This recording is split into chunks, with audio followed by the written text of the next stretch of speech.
जब हम नर्सरी से गुलाब लेके आते हैं तो वो कुछ इस हालत में होता है, यानी उन्होंने इस तरह ज़मीन से निकाला हुआ होता है और इसके रूट बाउल को उन्होंने ये जो चावलों का है, इसको पराली कहते हैं, वो पराली में बांधा हुआ होता है और इसकी हालत कुछ इस तरह की होती है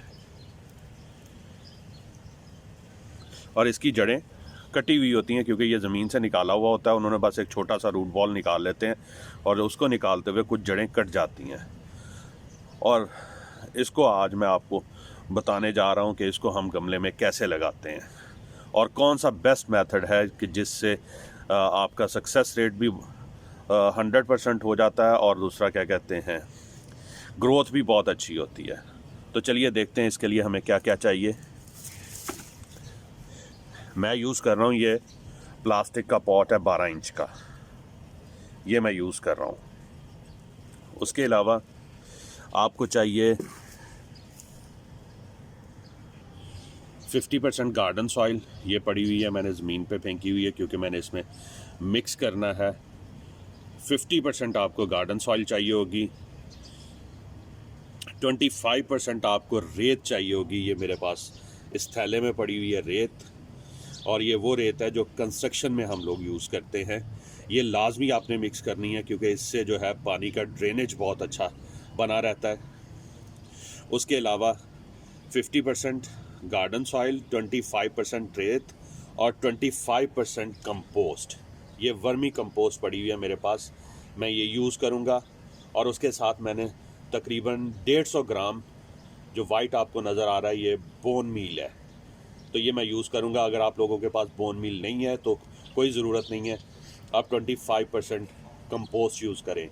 वर्मी कंपोस्ट नहीं है तो काव डंग कंपोस्ट, और उसके लिए ज़रूरी है कि वो 2 साल पुरानी हो, क्योंकि अगर आप फ्रेश ले लेंगे या 6-7 महीने पुरानी लेंगे तो उसमें वीड्स का बहुत बड़ा प्रॉब्लम आएगा, जड़ी बूटियाँ बहुत उगेंगी। तो ये चीज़ें आपको चाहिए लगाने के लिए। तो चलिए मैं इनको मिक्स करता हूँ और फिर पॉट करके मैं आपको दिखाता हूँ। आपने इनको अच्छी तरह मिक्स कर लेना है। दोबारा बता रहा हूँ, 50% गार्डन सॉइल, 25% रेत और 25% वर्मी कंपोस्ट। वो नहीं है तो काव डंग कंपोस्ट। इनको आपने अच्छे से मिक्स कर लेना है और फिर आपने इस गुलाब को लगाना है। तो चलिए मैं इनको मिक्स कर लूँ और फिर मैं इसको गुलाब को लगाता हूँ। ये देखिए जी, सबसे पहले आपने भी जो ड्रेनेज होल होते हैं उनको टूटे हुए गमले के पीसेस के साथ या बजरी के साथ आप कवर कर लें, ताकि मिट्टी जो है पानी के साथ वहाँ से बाहर ना निकले और रूट्स भी बाहर ना निकलें। तो ये मैंने टूटे हुए गमले के पीसेस के साथ ये ड्रेनेज होल को कवर कर लिया है। तो अब मैं इनके ऊपर मिट्टी डालूँगा। मैं तकरीबन 3 इंच की मिट्टी की लेयर बना के तो फिर मैं गुलाब को खोल के इसके ऊपर रखूँगा। तो वेट कीजिए, मैं थोड़ी मिट्टी डाल लूँ इसमें। ये देखिए जी, मैंने गुलाब को खोल लिया है। ये अभी आपको नज़र आ रहे होंगे, ये सकर्स है। बेसिकली आपको इतना तो पता ही होगा कि इंग्लिश रोज़ जो है हमेशा ग्राफ्टेड होता है। ये उसका ग्राफ्टेड पोर्शन है, यहाँ से ये ग्राफ्ट हुआ हुआ, ये ग्राफ्टेड होता है, ग्राफ्टेड ही हमें मिलता है। ये जो नीचे से निकल रहे हैं ये सकर्स हैं, इनको हम सकर्स कहते हैं। और ये एक्चुअली वो जो जिस गुलाब के ऊपर इन्होंने ग्राफ्ट किया होता है, ये उसकी ग्रोथ है, क्योंकि ये जंगली गुलाब के ऊपर इसको ग्राफ्ट करते हैं, क्योंकि जंगली गुलाब का जो रूट स्ट्रक्चर होता है वो बहुत स्ट्रॉन्ग होता है और वो उसकी वजह से जो इंग्लिश रोज़ है बहुत हेल्दी ग्रो करता है।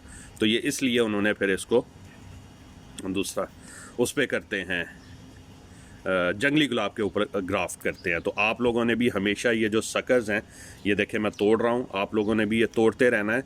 जब ये गुलाब मैच्योर हो जाएगा तो ये ऑटोमेटिकली सकर्स निकलना बंद हो जाएंगे। और ये मैं आपको दिखाता हूँ कि ये उन्होंने निकाला, तो देखें ये रूट्स कट गई हैं। इसीलिए ये गुलाब जो होता है, जो आपको नर्सरी से इस हालत में मिलता है, वो ऑलरेडी स्ट्रेस में होता है। तो मैं आज आपको बेस्ट वे बताऊंगा कि आप इसको कितने आराम से और कितने अच्छे तरीके से बहुत जल्दी ग्रो कर सकते हैं।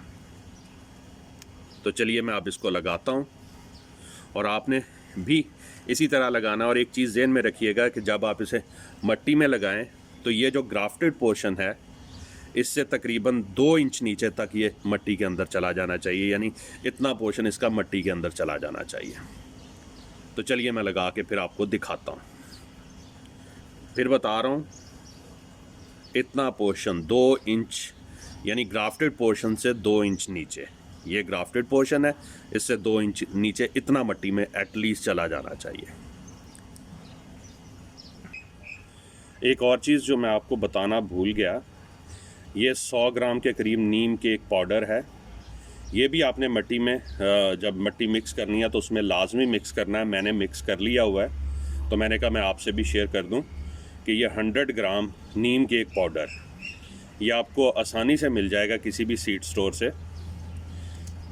ठीक है। तो ये आप इसमें मिक्स कर सकते हैं। अगर आपको नहीं मिल रहा तो अगर आपके पास नीम है तो उसके लीव्स को आप ड्राई कर लें, ड्राई करके उनको क्रश कर लें, तो उसे भी आप यूज़ कर सकते हैं इसकी जगह पे, क्योंकि ये एंटी फंगल भी होता है और इसमें न्यूट्रिएंट्स भी होते हैं, तो ये जड़ को फंगस लगने से बचाता है।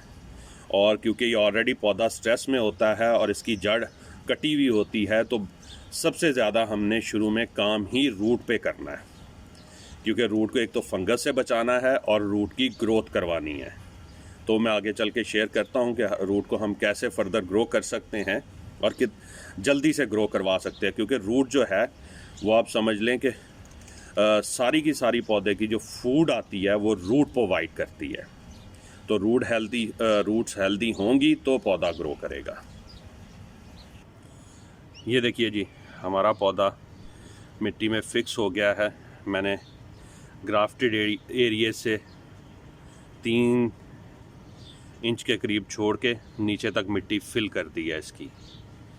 तो ये हमारा पौधा जो है वो पॉट में लग चुका है। अब हम इसको पानी देते हैं और अगले स्टेप की तरफ चलते हैं।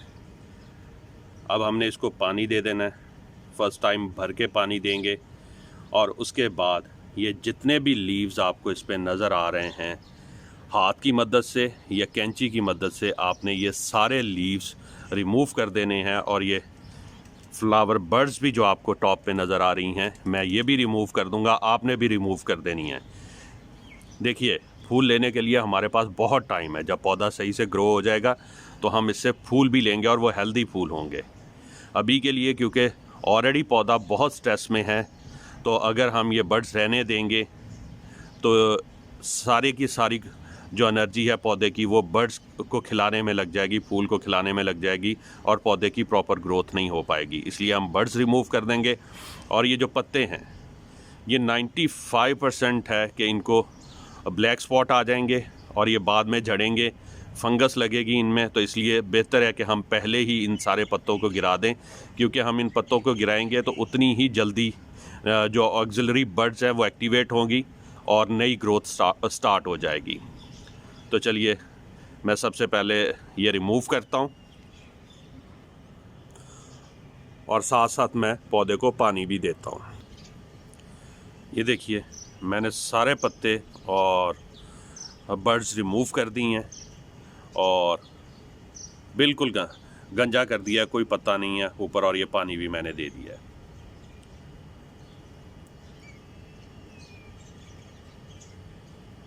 जी, तो चलिए अब इसके बाद स्टार्ट होता है पौधे का रूट ट्रीटमेंट। तो उसके लिए जो हमें चीज़ें चाहिए वो मैं अभी आपको शेयर करता हूँ आपसे। उसके लिए एक तो हमें हाइड्रोजन पर ऑक्साइड चाहिए, 6% हाइड्रोजन पर ऑक्साइड चाहिए। ये हमें आपको किसी भी मेडिकल स्टोर से मिल जाएगा। ये हमें चाहिए 2 ml। उसके अलावा हमें चाहिए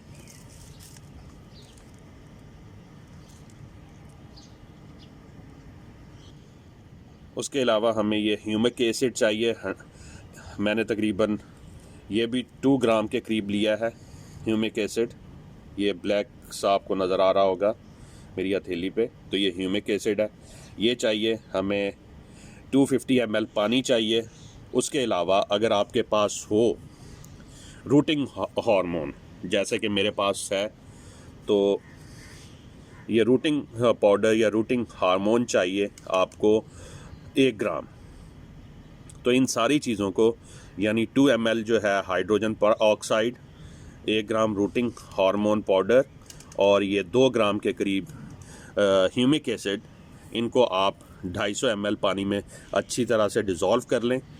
तो ये फर्स्ट इसका रूट ट्रीटमेंट है, क्योंकि हाइड्रोजन पर ऑक्साइड जो है वो सोर्स ऑफ ऑक्सीजन होगा जो रूट्स को ऑक्सीजन प्रोवाइड करेगा। ह्यूमिक एसिड जो है ये भी सपोर्ट करता है पौधे की रूट्स की ग्रोथ को और फूड इनटेक को। और सिमिलरली रूटिंग हार्मोन तो होता ही रूट ग्रोथ पर्पज़ के लिए है।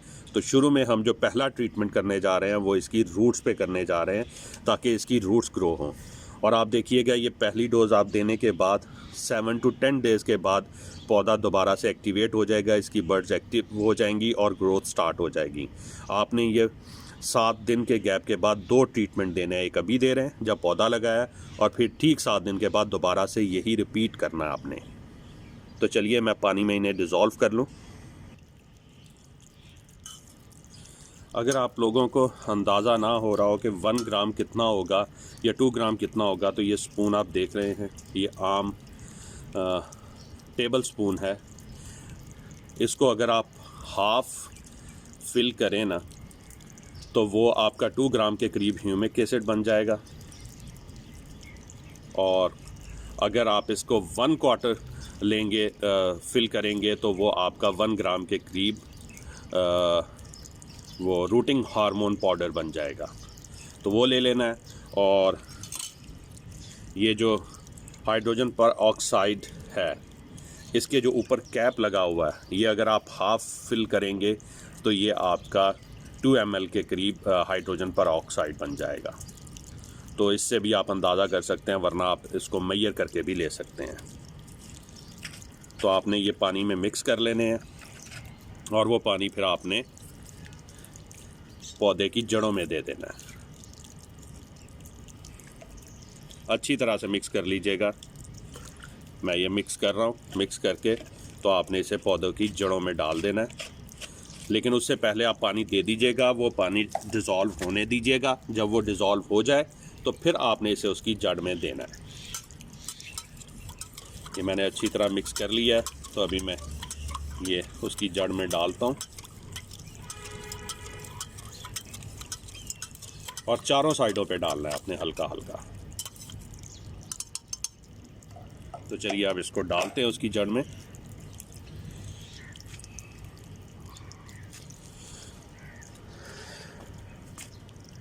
ये देखिए, हल्का हल्का आपने चारों साइडों पे डाल देना है इस तरह से। ये मैंने डाल दिया है और ये जी आपका प्रोसेस कंप्लीट हो गया। अब इसको 7 दिन बाद आपने यही डोज को रिपीट करना है और फिर देखिएगा आप पौधे की ग्रोथ। और बाकी जो इसकी फूड से रिलेटेड जो इन्फॉर्मेशन है कि पौधे को कौन कौन सी खुराक कब कब देनी है, कौन कौन सी खादें डालनी है, वो भी इंशाल्लाह अब ये सीरीज़ स्टार्ट हो गई है, तो इसमें मैं आपसे स्टेप बाय स्टेप शेयर करता जाऊंगा। तो ये फर्स्ट स्टेप था कि आप नर्सरी से जब पौधा लाते हैं तो उसको कैसे पॉट में शिफ्ट करते हैं। आप यही प्रोसेस ज़मीन में भी कर सकते हैं, ठीक है। तो बट क्योंकि ज़्यादातर लोग गुलाब जो है वो पॉट में लगाते हैं, तो उनके लिए ये मैंने बता दिया, शेयर कर दिया। अगर आप ज़मीन में लगाना चाहें तो यही सारा कुछ आप ज़मीन में कर लें। तो आप मुझे इजाज़त दीजिए, अगली वीडियो के साथ मैं फिर हाज़िर होता हूँ। तब तक के लिए गुड बाय, अल्लाह हाफिज़।